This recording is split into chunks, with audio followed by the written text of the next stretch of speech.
Alors la leçon d'aujourd'hui c'est montage électrique domestique ou bien installation électrique domestique. التركيب الكهربائي المنزلي. Alors, on utilise une prise électrique domestique pour alimenter les appareils ménagers. Alors, quelles sont les caractéristiques de la tension électrique domestique? On va connaître aussi la tension efficace entre les différents fils d'un montage monophasé.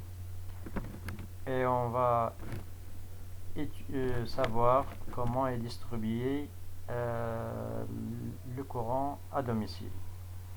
Quels sont les dangers du courant électrique monophasique qui peuvent en résulter? Comment se protéger de ces dangers? Donc, la tension électrique dans une installation domestique. Bien, alors pour faire cette étude, pour connaître d'abord les caractéristiques de la tension du secteur, on doit faire recours à cette animation. C'est comme vous l'avez vu autrefois, c'est l'oscilloscope qui sert à visualiser les tensions et à mesurer les tensions maximales. Donc je vais prendre une prise que je vais brancher au à l'oscilloscope, pardon. Alors ici, je dois régler la sensibilité verticale et la sensibilité horizontale pour trouver une belle courbe. Voilà, ça c'est bon. Bien, maintenant, d'après vous, quelle est la nature de la tension délivrée par ce prise? Eh bien, pour répondre à ça, on doit tout simplement regarder l'allure de la courbe. Donc, c'est une tension variable, c'est-à-dire il varie avec le temps, il change avec le temps. Cette tension, c'est une tension alternative. Alternative, ça veut dire qu'il prend des valeurs positives et des valeurs négatives. Elle est périodique. Le motif se répète dans des intervalles de temps égaux. Voilà. Donc, on va regarder maintenant la tension, à quoi est égale la tension maximale. Ici, on va utiliser la relation Umax égale à Y fois SV. Y, c'est le nombre de divisions sur l'axe des Y. Et SV, c'est la sensibilité verticale. Donc ici, j'ai Y, c'est 3 divisions et une petite division. Et je sais que chaque division ici, c'est 100 volts. Donc je dois trouver d'abord la valeur d'une petite division. Donc 100 volts, je la divise par combien de petites divisions dans une grande? 5. Donc c'est 20. Donc ici c'est 20. Alors si je grandis un petit peu ça, donc ici c'est 1, 2, 3 divisions et une petite division. Petite division c'est 20.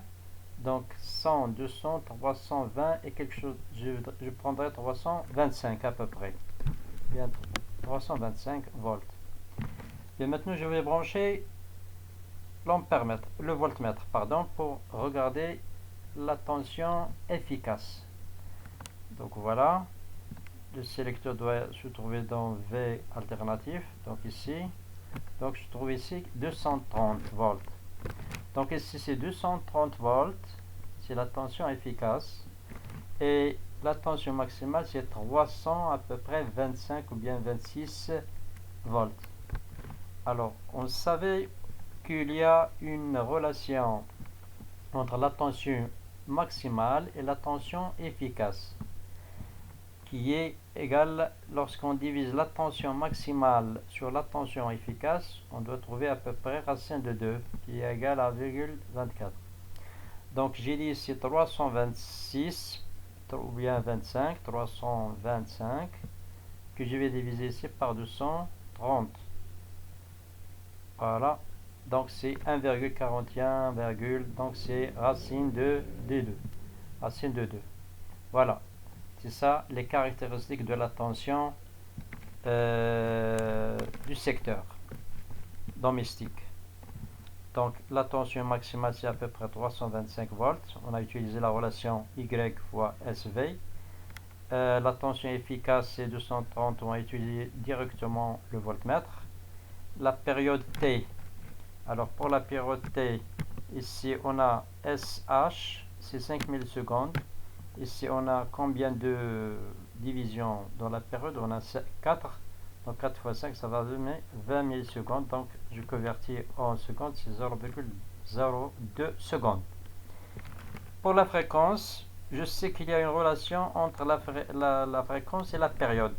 Donc F égale à 1 sur T. Ça veut dire nombre de périodes dans une seconde. Donc F égale à 1 sur la valeur que j'ai trouvée tout à l'heure. Donc ça va me donner 50 Hz.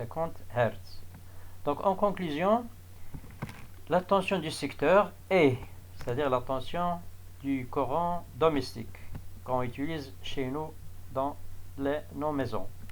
C'est une tension alternative sinusoïdale de fréquence 50 Hz à peu près. Elle est périodique de période T égale 20 millisecondes. Sa valeur efficace est de à peu près 220 jusqu'à 230 volts. Il n'est pas stable. Sa valeur maximale aussi n'est pas stable. C'est entre 311 et 325 volts. Voilà. Donc, c'est ça les caractéristiques de la tension du secteur.